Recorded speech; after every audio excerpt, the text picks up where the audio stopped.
Анам тартқан Тауқымет. Авторы Назерке Жаңабайқызы. Бірінші бөлім. Терезені тысырлата жауған жаңбыр шырт ұйқымнан оятты. Жан-жағыма алақ-жұлақ етіп қарасам, бауырларымның үстері ашылып қалыпты. Орнымнан тұра салып, мұздап қалған денелерін көрпемен қымтап қойдым. Ортадағы пердеден үңілсем, анамның орны бос тұр. Тек түнде кеш келіп, біраз сойқаны көрсеткен әкем қорлыға басып, қамнен-қаперсіз ұйықтап жатыр екен. Кереуеттің жарығы мен қабырғадағы сағатқа қарасам, таңның да атып қалғанын байқадым. Сағат тілі 5-ті көрсетіп тұр. Япыр-ай, бейуақытта анам қайда жүр? Бір жерде құлап қалмады екен деп алаңдаулы болып тысқа шыққаным сол, бір қапты арқасына арқалап жерге кіріп кетердей, өзі әзер аяқ басып сүйретіле келе жатқан анамды көрдім. Шелектеп құйған жаңбыр қойсын ба? Үсті басы малмандай су.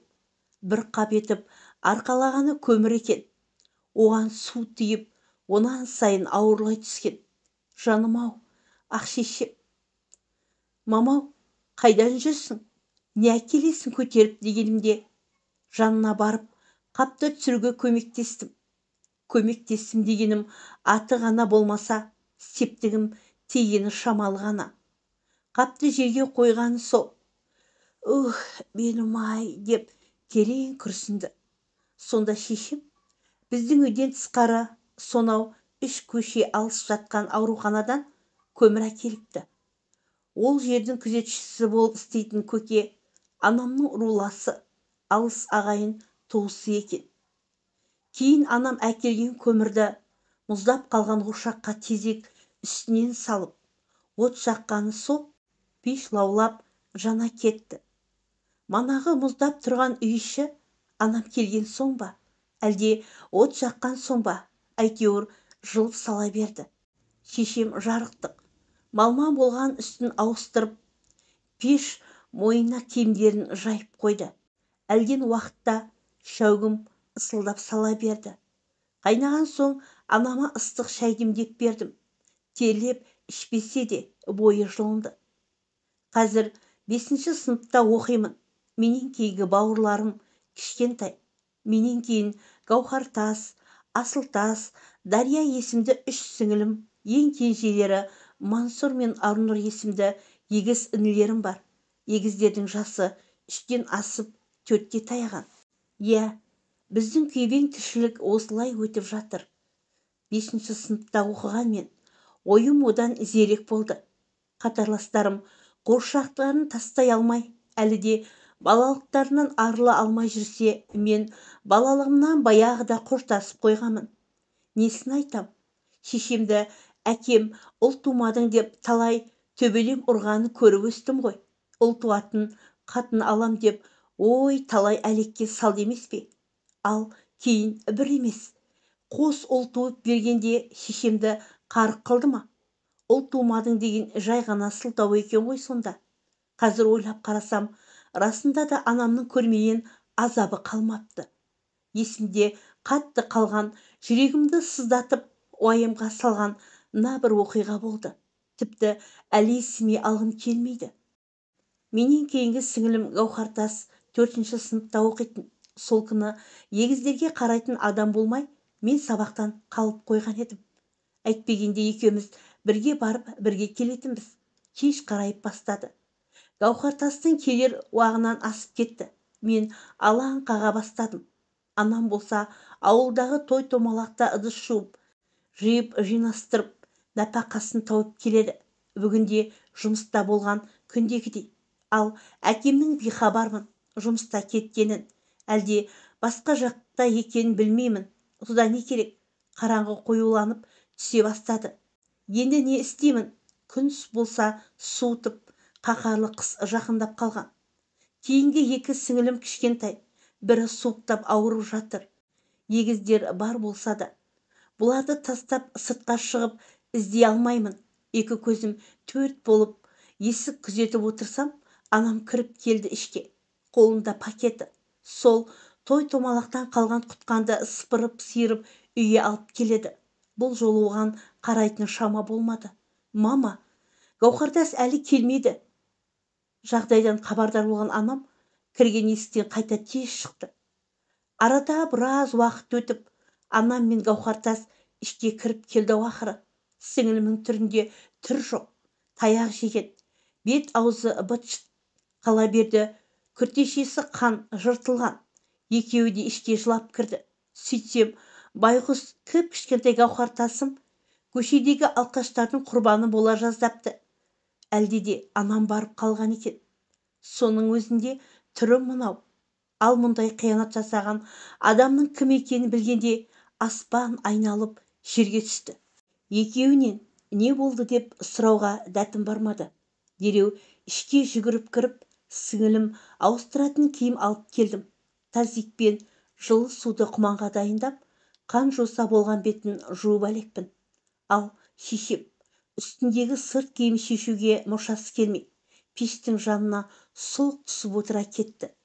Басындағы орамалын алып ебіл-дебілі шығып жылады. Өксігін бір баса алмайды. Гауһартаста шошып қалған екен. Мәнісін ұғынбасам да, Гауһартастың басынан 3 мәрте тұз айналдырдым. Әйтеуір біз мазасыз болсақ, анам жасайтын ем-дом еді ғой деп, көргенімді жасаған түрім ғой. Су ішем, әпке, деді әлден уақытта. Орта кесеге суын құйып алып келдім.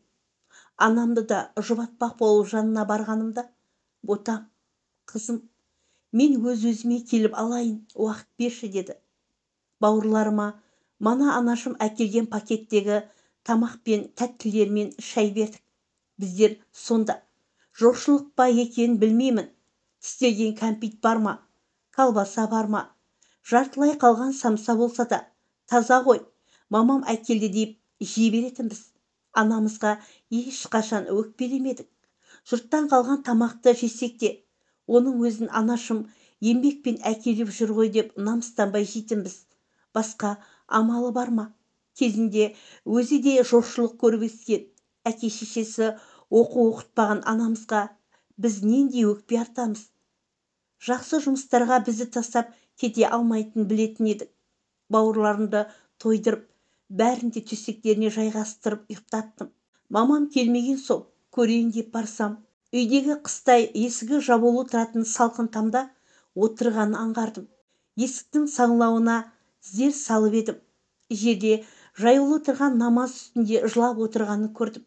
Жүрегім шым-шым етіп езіліп сала берді. Құдай, мені азаптасаң азапта. Балаларымда нең бар? Санасыз әкелерінің ақмақтығын бұлар көрмесінші.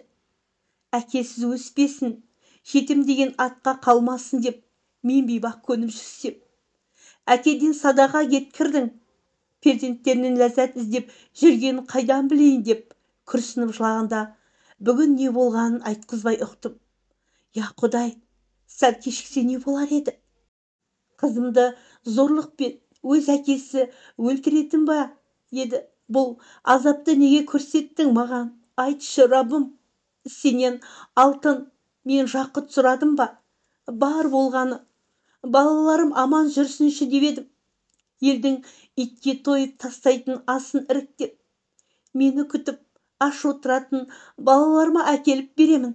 Намыстан өртенсем де, өтірік кеуде соғып ұрғаннан не пайдасы бар? Осылар аш болмаса болды деймін. Соның өзінде мына жүрегім мың тілініп қарсы айырылды деп жылап, жаратушымен сырын ақтарып отырған анамды сырттай көріп, бері шығып, аузымды буып, дыбысым шықпасын деп жылап алдым. Солай бауырларымның жандарына барып, жатып, ұйықтап қалдым. Әкем негізінен 5 ағайынды, бәрі де жан-жаққа кеткен үйлі баранды болып. Ортаншы ұлы ата-апамызды өз қолына алып кетті қалаға. Әкем мен ес білгелі бір тұрақты жұмыс жасамаған кісі. Әйтеуір ауылда басы шыққан жұмысты жасап, істегісі келмесе түрлі сылтау айтып тастап кетеді. Әкем ішпесе, қой аузынан шөп алмас өте момын жан. Ішіп алса ғой, кішкентай бала сияқты қолда аяққа тұрмай, жоқ жерден ілік іздеп үйдің берекетін алып бітеді. Кейінгі жылдары есік алдындағы тышқақ жоқ қорасын үй етіп алды. Сондағысы шөп шегеді екен. Оны шегеді, қала берді ішеді. Ал содан нағыз жынды болады. Қой деген адаммен өштесіп алады. Бауырларымен әке-шешесі жылап та, жалынып та айтты. Тастамайды, емделмейді де. Болмаған соң бауырлары да босағамыздан аттауды қойды. Анда-санда ғана келіп, халімізді білгені болмаса, туыс боп көп аралас-құралас болмаймыз. Ал әкемнен анам неге кетпей жүрген ұға алмадым. Әлгі сіңілімнен кейін болған оқиғадан соң анам әкемнен кетемін деп бел буған екен. Онысын таңертеңгісін бәрімізге айтты, ортаға салды. Бауырларым бәріміз бұл жаңалыққа қуанбаса, еш мұңаймадық. Перзентім деп бізге еміренбеген соң біздің тараптан да әкемізге жылу қалмаған екен. Кешқұрым әкеміз үйге келді. Сәл қызулығы бар. Үй бетін 2 күн көрмеген кісі үсті қолаңса иіс сасып кеткен. Ішке кірген соң біз бауырларымен бірге түпкіргі бөлмеге кіріп кеттік. Анам екеуі ас үйде қалған.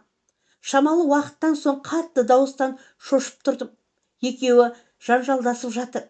Жандарына баруға дәтім жетпей тұрғанда анамның тұншығып шыққан үнінен жандарына қалай жетіп барғанымды аңғармай қалдым. Барсам әкем шешемді бір қолмен қылғындырып, бір қолына пышақ ұстап, қорқытып тұр екен. Ойбайды салып жылап жібердім. Боп-боз болып кеткен анамның өңін көріп, зәре құтым қалмады. Бақсам, анам ажырасамыз дегенге әкем оған қоқан-лоққы көрсетіпті. Солай, біз әкемізбен қайта бірге тұрдық. Бірақ та мамам Төркініне бұл күнге дейін ауыртпалығын айтпаған болатын. Әлі де айтпас па еді. Нағашымның ауылына қонаққа барғанда мен нағашы ағама айтып қойдым. Ішетін, шегетінін. Ең соңы сіңіліме тиісіп, күн сайын шешемді қорқытып, ұрып соғатынды айтып қойдым. Жалғасы бар.